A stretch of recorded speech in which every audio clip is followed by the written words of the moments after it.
जी अस्सलाम वालेकुम। आज जो है हम एक और नया चैप्टर हम स्टार्ट कर रहे हैं। जो आपका कल वाला लेक्चर था वो वहाँ पे आप स्टॉप कर दें, जो मैनेजमेंट एंड एडमिनिस्ट्रेशन वाला था। हम इसको स्टार्ट कर रहे हैं, जनरल मेथड ऑफ टीचिंग को। वो फिर हम इसके बाद करेंगे, ये ज़्यादा इंपॉर्टेंट है इसलिए मैंने इसको स्टार्ट करवाया। इसका हमारा पहला लेक्चर है जी इस चैप्टर का। यूनिट 1 है टीचिंग। सबसे पहले क्या होती है general method of teaching. Basically teaching के मेथड्स क्या होते हैं, पढ़ाया किस तरह जाता है। व्हाट इज टीचिंग क्या है basically. Teaching is the mean whereby experienced member of the group guide the immature and infant members in their adjustment of the life। अच्छा, ये देख लीजिएगा कि ये जो डेफिनेशन है ये पेपर में पूछी जाती है, पास्ट पेपर में कई बार आ चुकी है। कि बेसिकली टीचिंग का मतलब क्या होता है कि जब एक एक्सपीरियंस्ड पर्सन किसी इमेच्योर वन को जो है ना वो क्या करता है, टीच करता है, पढ़ाता है, सिखाता है। ये क्या कहलाती है, टीचिंग कहलाती है। ये किसने कहा था, योकोम एंड सिम्पसन ने कहा था। ये डेफिनेशन एज इट पूछी जाती है, किसने ये डेफिनेशन दी थी, योकोम एंड सिम्पसन ने दी थी। दूसरा है जी, teaching is a system of actions intended to produce learning. अब बेसिकली टीचिंग क्या है। टीचिंग बेसिकली एक एक्शन होता है जो टीचर परफॉर्म कर रहा होता है। वो क्या होता है, एक्शन, ताकि बच्चे लर्निंग कर सकें, सीख सकें। ये किसने कहा था जी, ये कहा था बीओ स्मिथ ने कहा था। उसके बाद थर्ड देखिएगा जी, teaching is an intimate contact between the more mature personality and the less mature personality. ये देखिए ना, इंटीमेट कॉन्टेक्ट, डायरेक्ट कॉन्टेक्ट होता है। ठीक है, इमोशंस का कॉन्टेक्ट होता है। एक वेल ट्रेन्ड और मैच्योर पर्सनालिटी उसका किसके साथ, लेस मैच्योर के साथ। Which is design for the education of the latter, जो कि बाद में क्या करता है, सीखने का, तालीम का सबब बनता है। ये किसने कहा था, एच सी मॉरिसन ने कहा था। उसके बाद activities those are design and perform to produce change in the behaviour. यानी कि जितनी भी तमाम एक्टिविटीज जो कि हमारे चेंज बिहेवियर को चेंज करती हैं, हमारे जो है लर्निंग पैदा करती है, हमारे रिव्यू में तब्दीली लाती है, that is called the teaching कहलाती है। ये टीचिंग के हवाले से, और ये पूछी जाती है सारी की सारी डेफिनेशन, किसने, क्लार्क ने कहा था। और ये सारी की सारी डेफिनेशन जो है ना पेपर में किसी ना किसी में पूछी जा गई है, पास पेपर में, और नेक्स्ट में पूछी जा सकती है। अच्छा, मैक्सिम्स ऑफ टीचिंग क्या होता है। बेसिकली मैक्सिम्स ऑफ टीचिंग ये होते हैं जो टीचिंग मेथड्स होते हैं, जो तरीकाकार अपनाते हैं टीचिंग का, टीचिंग मैक्सिम्स कहलाता है। The term Maxim's of the teaching may be defined as the rule for teaching, not rule for teaching, rule for presenting difficult terms and the concept to make them easy to comprehend in the classroom teaching। अब teaching Maxim's क्या होता है, वो method use करना जिसमें हम जो difficult चीजें होती हैं, कॉम्प्लेक्स थिंग्स होती हैं, उसको हमने मटेरियल को क्या करना होता है, इजी वे के अंदर डिलीवर करना होता है, पेश करना होता है क्लास के अंदर, ताकि लर्निंग हो सके। ठीक है, ये पर्पस होता है, ये मैक्सिमम ऑफ टीचिंग कहलाती है। इंपॉर्टेंट मैक्सिमम ऑफ टीचिंग कौन कौन सी है जी। इंपॉर्टेंट मैक्सिमम टीचिंग ये है कि आप, ये तरीका का मेथड है कि आप सिंपल टू कॉम्प्लेक्स की तरफ, सबसे पहले इजी पढ़ाए, फिर उसके बाद मुश्किल की तरफ जाते जाए। फ्रॉम नॉन टू ऑन, यानी कि जो आप जानते हैं, बच्चे जानते हैं, उनको वो बताएं, बाद में उन चीजों की तरफ ले जाएं जो वो नहीं जानते। फ्रॉम पार्ट टू होल, थोड़ा थोड़ा करके फिर मुकम्मल की तरफ जाए। एंड होल टू पार्ट, ये बी एफ स्किनर इसको प्रेफर करता है। या तो मुकम्मल को पार्ट में डिवाइड कर दे, या फिर पार्ट से चलते जाए फिर होल की तरफ जाए। From concrete to abstract, from direct or seen to indirect, यानी कि डायरेक्ट से इनडायरेक्ट की तरफ जाए। ये हमारा जो टीचिंग मेथड है, मैक्सिमम टीचिंग, ये इस्लामिक मेथड भी यही है। आपसे का तरीकाकार भी यही था कि आप आसान से मुश्किल की तरफ जाते थे। From particular to general, from analysis to synthesis, यानी कि आपने चीजों का एनालिसिस करना है। फिर सिंथेसिस, एनालिसिस ये होता है कि चीजों को तोड़ के एनालिसिस करना, उसका तजिया करना। सिंथेसिस क्या होता है, उसको इकट्ठा करना, फिर नई चीज बनाना। From empirical to rational, from psychological to logical.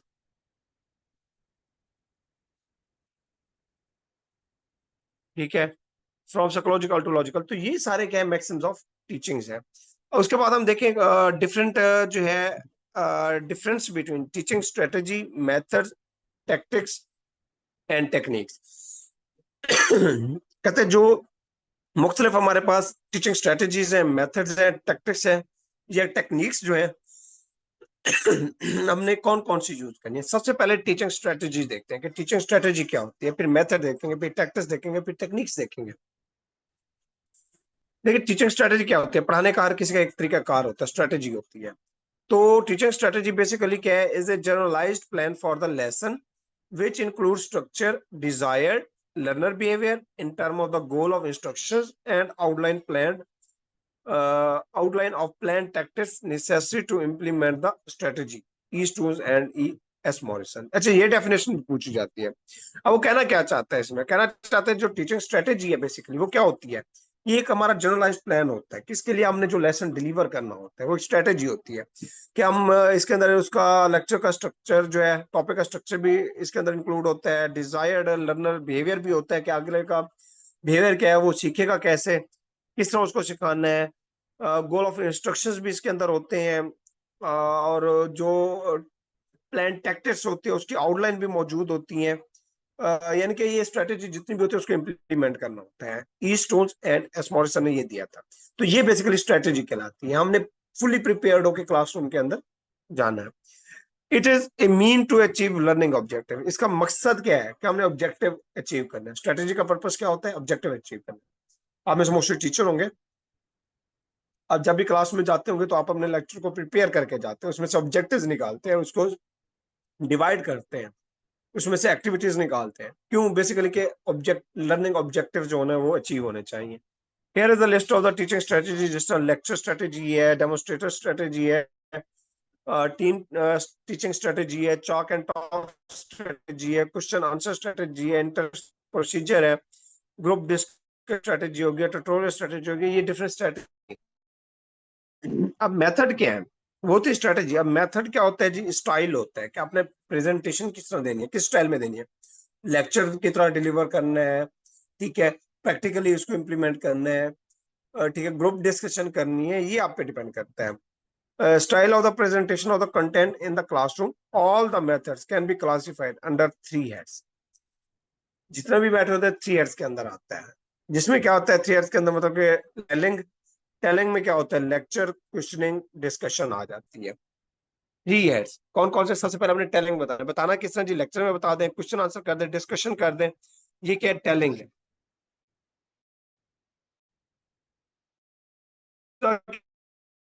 दूसरा शोइंग।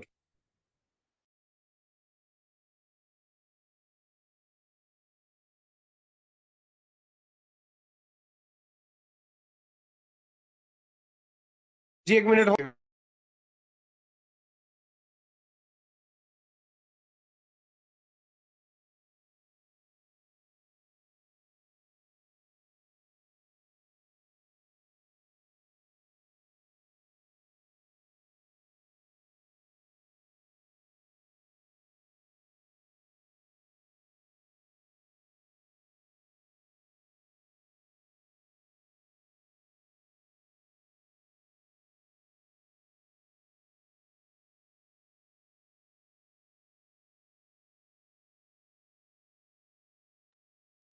जी अच्छा, इसमें देखिएगा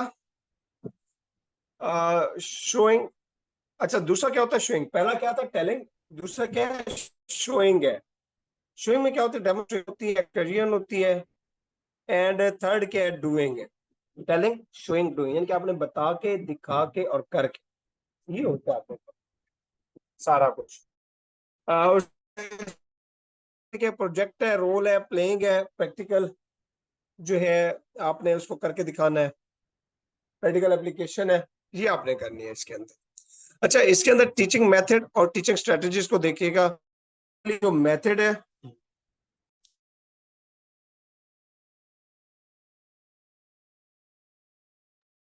जी, बेसिकली जो मेथड है, मेथड क्या होता है, पेडागोजी, पढ़ाने के तरीके। जो स्ट्रेटेजी होती है ये मिलिट्री टेक्निक्स है, स्ट्रेटेजी मिलिट्री साइंस होती है, क्योंकि वहां पे स्ट्रेटेजी बनाई जाती है लड़ने के लिए, यहाँ पे पढ़ाने के लिए स्ट्रेटेजी बनाई जाती है। अब टीचिंग मेथड क्या है, आर्ट है, ये मोड ऑफ कंटेंट प्रेजेंटेशन है, इसको अंदर कंटेंट प्रेजेंट किया जाता है। मैक्रो अप्रोच है ये, और इसके अलावा जो है इम्प्लीमेंटेड बाय टेक्निक्स किस लिए इम्प्लीमेंट की जाती है, it's evaluated in term of the mastery over the subject matter. यानी कि कोई भी सब्जेक्ट हम पढ़ा रहे हैं उसके ऊपर हमारी क्या होनी चाहिए, मास्टरी होनी चाहिए, ग्रिप होनी चाहिए। स्ट्रेटेजी क्या है, ये बेसिकली ये साइंस है एक, और ये mean to achieve learning objectives को अचीव करना होता है। ये माइक्रो अप्रोच है, ये छोटे लेवल के ऊपर की जाती है स्ट्रेटेजी। ये इम्प्लीमेंट बाय द टैक्टिक्स के जरिए इम्प्लीमेंट की जाती है, और जो मेथड था वो टेक्निक के जरिए किया जाता है। ये अचीविंग ऑब्जेक्ट है, ये ऑब्जेक्टिव को अचीव करने के लिए होती है, एवेल्युएट की जाती है, ये सब्जेक्ट मैटर के ऊपर मास्टरी के लिए अचीव की जाती है। तो ये पहले चैप्टर के क्या डेफिनेशन, कौन कौन से हैं।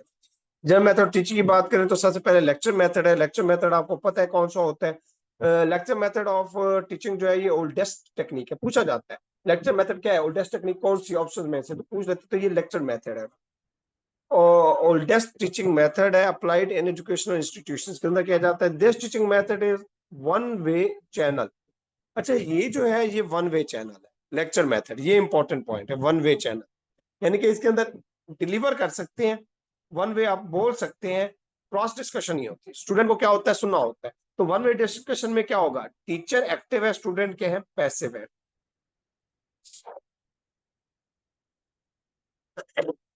Student just to listen and sometimes pen down some notes if necessary during the lecture, combine the information and organize data। देखिए ना इसमें क्या है, टीचर एक्टिव है, स्टूडेंट पैसिव है, वो जस्ट सुन सकता है, इसमें क्या करता है लिसन करता है, और उसके अंदर क्या करता है जी, टीचर जो है वो बोलता है, इसमें स्टूडेंट सिर्फ और सिर्फ क्या करता है जी, पॉइंट दिखता है।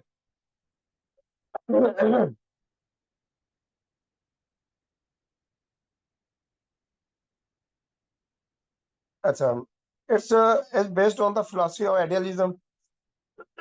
अच्छा ये जो लेक्चर मेथड टेक्निक है ये भी इंपॉर्टेंट पॉइंट है कि ये किसको फॉलो करती है, आइडियलिज्म को करती है, किसको करती है, आइडियलिज्म को, lecture method technique.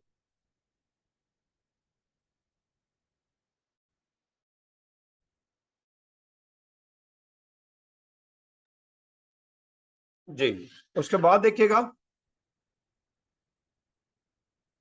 Philosophy idealism को जो है ना बेस्ड करती है। This matter refer to the explanation of the topic to the student. इसमें टॉपिक को क्या किया जाता है, एक्सप्लेन किया जाता है स्टूडेंट को। ये प्रेजेंटेशन के ऊपर जोर दिया जाता है, कंटेंट की प्रेजेंटेशन, ये देखिए ये पॉइंट है जो पेपर में पूछ सकता है, कंसेप्ट आप जो है ना ये क्लियर होना चाहिए आपको। The teacher clarifies the content matter to the student by using gestures, simple devices, by changing voice, changing position, facial expression. देखिए इसमें क्या होगा, टीचर जो है वो क्या करेगा, प्रेजेंट करेगा, कभी फेशियल एक्सप्रेशन चेंज करेगा, कभी मूव कर लेगा, कभी जो है पोजेस दे देगा। तो ये इसके अंदर क्या है, टेक्निक्स है सारी। Teacher are more active than the student, passive होते हैं, but the teacher also ask question to keep the student attractive. अभी टीचर के ऊपर डिपेंड करता है कि स्टूडेंट को उसने अटेंटिव करना है तो क्रॉस क्वेश्चन भी कर सकता है।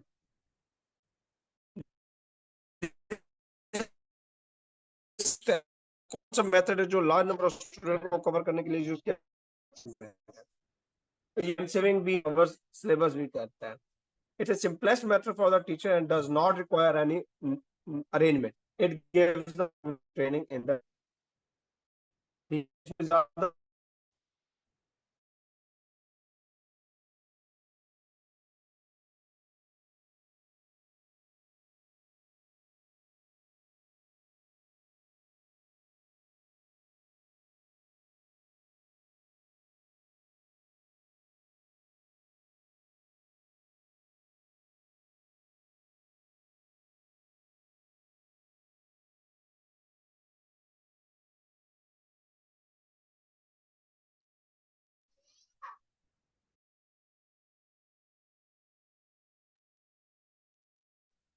Advantages of lecture method of teaching.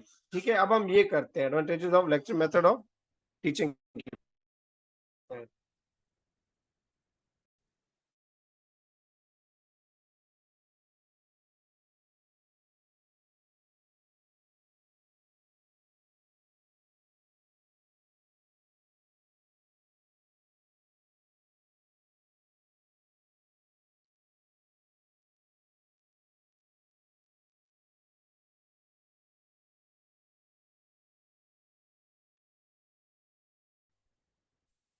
Advantages है, अब देखते हैं जी एडवांटेजेस ऑफ लेक्चर मेथड देख।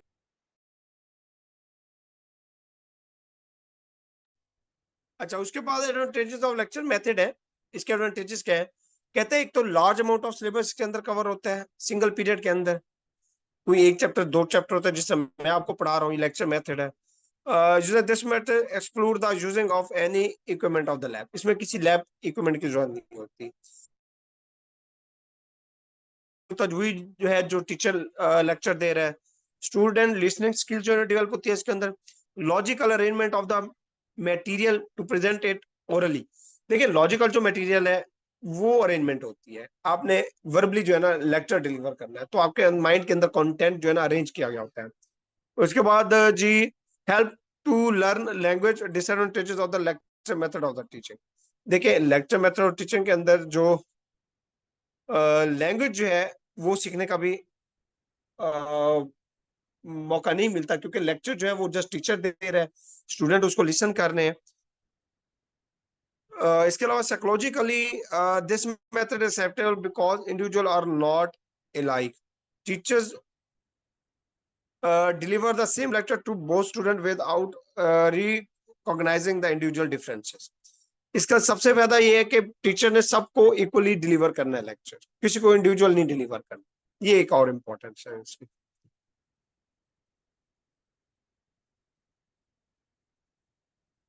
आगे देखिएगा और कौन कौन से हैं।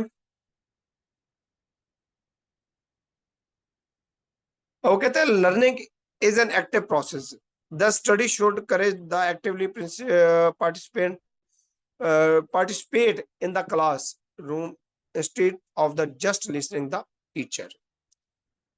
ठीक है, अब इसमें क्या होता है, इसमें एक्टिव प्रोसेस होता है लर्निंग का स्टडी।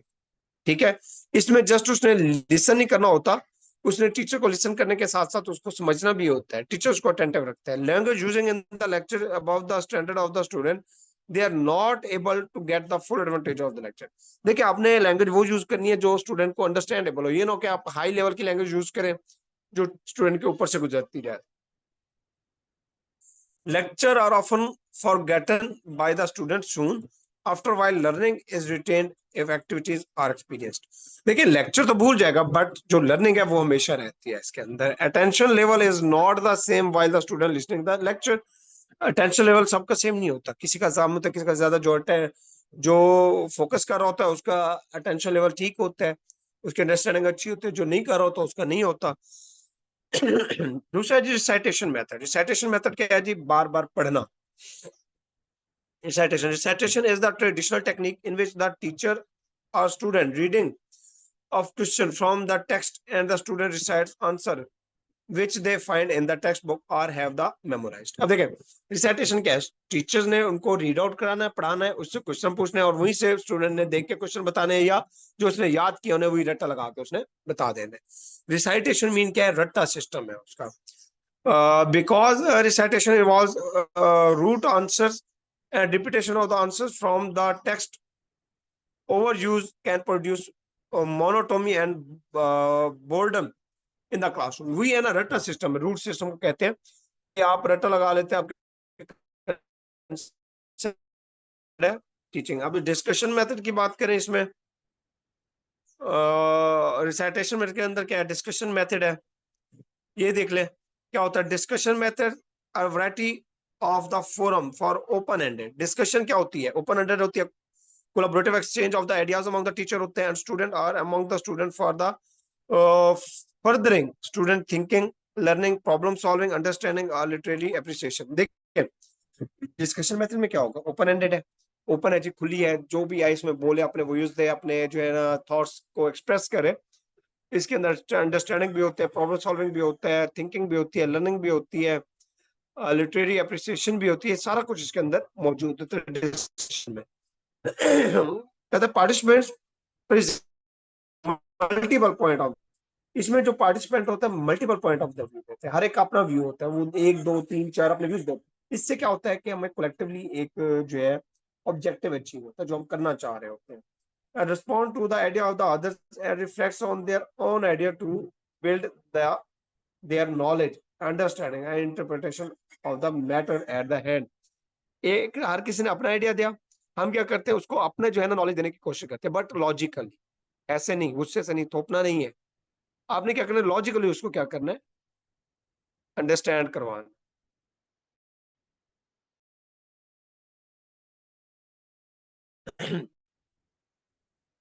एडवांटेजेस की बात करें तो ये जस्ट आप पॉइंट देखते जाइएगा, आपको यहीं से अंडरस्टैंड होगा। Emphasis on learning instead of the teaching. Discussion में क्या होता है, टीचिंग की बजाय जब आप क्लास में डिस्कशन करते हैं तो टीचिंग की बजाय क्या होती है, अंडरस्टैंडिंग लर्निंग होती है। लर्निंग के ऊपर जोर दिया जाता है, अंडरस्टैंडिंग की बजाय किसके ऊपर दिया जाता है, लर्निंग के ऊपर जोर दिया जाता है। पार्टिसिपेशन बाय एवरीबॉडी, हर एक शख्स के जरिए जो है पार्टिसिपेशन होती है उसकी, हर एक शख्स उसको पार्टिसिपेट कर, हर एक अपना व्यू देते हैं, हर एक को मौका दिया जाता है, क्योंकि ग्रुप डिस्कशन, ग्रुप में सारों ने बात करनी है। Development of the democratic way of thinking, देखिए जब आप ग्रुप डिस्कशन में जाएंगे, हर एक को मौका देंगे, हर किसी की बात सुनेंगे, हर किसी राय का इजहार का एहतराम करेंगे, हर किसी को आप रिस्पॉन्ड करेंगे, तो क्या होगा, डेमोक्रेटिक जो है एनवायरमेंट क्रिएट होगी। तो development democratic way of the thinking produce होगी। Training in the reflective thinking, अब आपने उसकी सुनी, उसके बदले में आपने आंसर करना, रिफ्लेक्शन देनी है, तो आपका क्या होगा, आपकी ट्रेनिंग हो रही है किस्म की।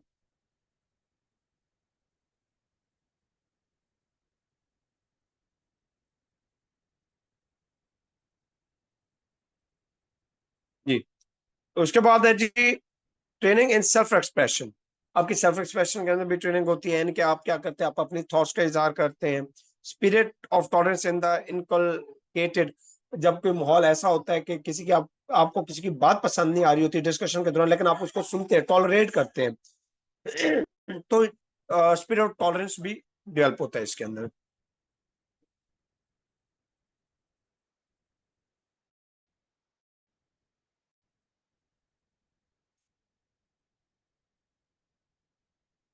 उसके बाद है unpleasant and coordinated to each other view, वही है टॉलरेंस के हवाले से। आपको किसी के कॉन्ट्राडिक्टरी हो जाता है, आपको बात पसंद नहीं आती, तो आपने फिर भी क्या करना है, उसको टॉलरेट करना है, उसको तहम्मुल के साथ आपने आंसर करना है। लर्निंग इज मेड इंटरेस्टिंग, इसमें लर्निंग जो है बड़ी इंटरेस्टिंग होती है। आप दूसरों की राय को सुनते हैं, दूसरों के नॉलेज को जो है ना लर्न करते हैं, फिर अपना नॉलेज उसको देते हैं, तो ये क्या है सारा, ये लर्निंग इंटरेस्टिंग हो जाती है। अब इसके अंदर कुछ लिमिटेशंस हैं डिस्कशन में। एक तो ये कि टाइम कंज्यूमिंग है, ये बहुत ज्यादा टाइम चाहिए डिस्कशन में, 5 10 15 मिनट की नहीं होती, आधा घंटा, घंटा 2 घंटे चाहिए ताकि टॉपिक को क्लोज किया जा सके। उसके बाद all topics are not able to teach through this method, तमाम टॉपिक इसके जरिए नहीं पढ़ाए जाते, लिमिटेड कुछ टॉपिक्स होते हैं जो डिस्कशन के जरिए पढ़ाए जाते हैं। It may be pulling of ignorance many time, sometime group के अंदर कुछ लोगों को इग्नोर भी किया जाता है। Good text books on this line have not get been produced, इस लाइन के ऊपर, इनके डिस्कशन के ऊपर बहुत सारी किताबें हैं जो कि अच्छी डेवलप नहीं हो सकी, क्योंकि इसका लिमिटेड कोर्स होता है, डिस्कशन के अंदर टॉपिक्स होते हैं, तो मैक्सिमम टेक्स्ट बुक जो है ना हम इसके अंदर डेवलप नहीं कर सकते। Some time the project may be ambitions beyond people's capacity to accomplish, बाजुकात ये होता है कि इसको क्लोज करने की बजाय इसकी कैपेसिटी बढ़ जाती है, टाइम कंज्यूमिंग हो जाता है। स्टूडेंट में not follow the rules of the discussion, को स्टूडेंट फॉलो नहीं करते, रूल्स को फॉलो नहीं करते। This method can not be use for teaching small children, ये छोटे बच्चों, ये इंपॉर्टेंट पॉइंट है, वो कहते हैं कि छोटे बच्चों के ऊपर कौन सा मेथड इंप्लीमेंट नहीं किया जा सकता, डिस्कशन नहीं कर सकते हम, ये मेथड हम छोटे बच्चों के ऊपर इंप्लीमेंट नहीं कर सकते। उसके बाद डेमोन्स्ट्रेशन है, ये छोटे बच्चों के लिए बड़ा जबरदस्त होता है। डेमोन्स्ट्रेशन मेथड जो है इसको देखिएगा,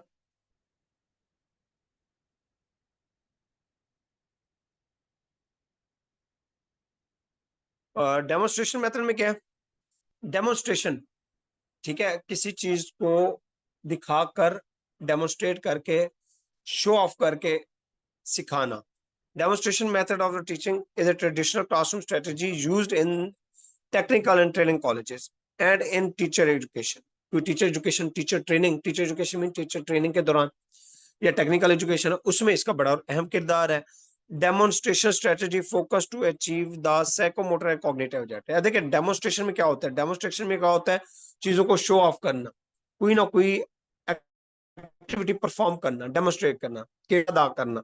तो उसके अंदर कौन सी मूवमेंट है, दो ही मूवमेंट आती है, एक साइकोमोटर होती है, दूसरा कॉग्निटिव ऑब्जेक्टिव्स होते हैं। साइकोमोटर डोमेन्स के अंदर क्या होता है कि मूवमेंट होती है, फिजिकल मूवमेंट होती है, हैंड मूवमेंट होती है, ठीक है, आप जो है एक्टिविटी परफॉर्म करते हैं, चलना फिरना होता है, दौड़ना होता है। इसके अंदर कॉग्निटिव में क्या होता है, आपकी मेंटल जो है ना ऑब्जेक्टिव जो होते हैं वो अचीव हो रहे होते हैं, दिमाग का इस्तेमाल कर रहे होते हैं।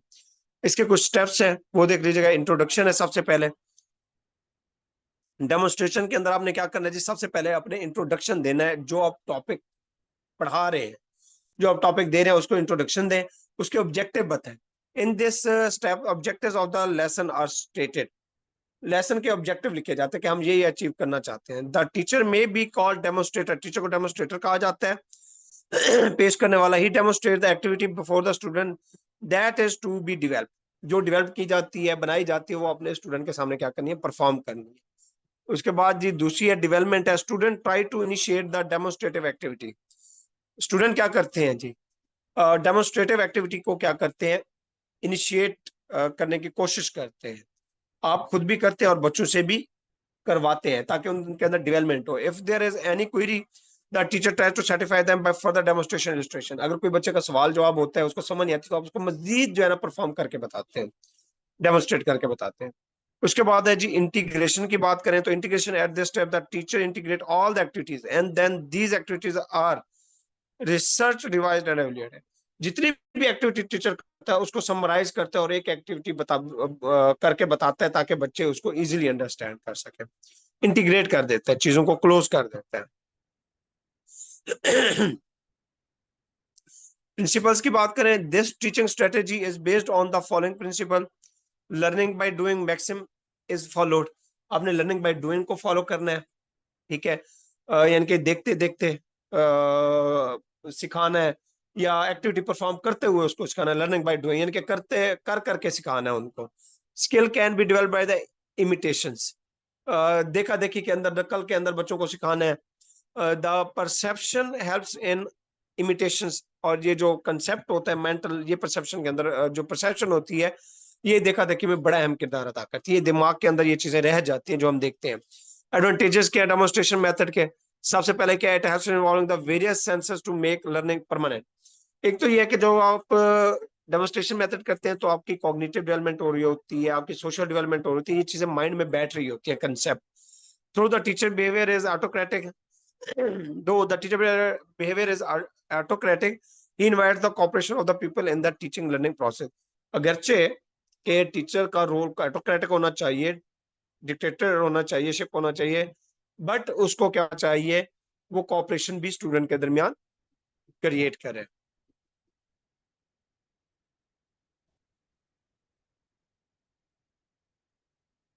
जी बात है जी, it develops interest in the learners and motivate them for their active participation।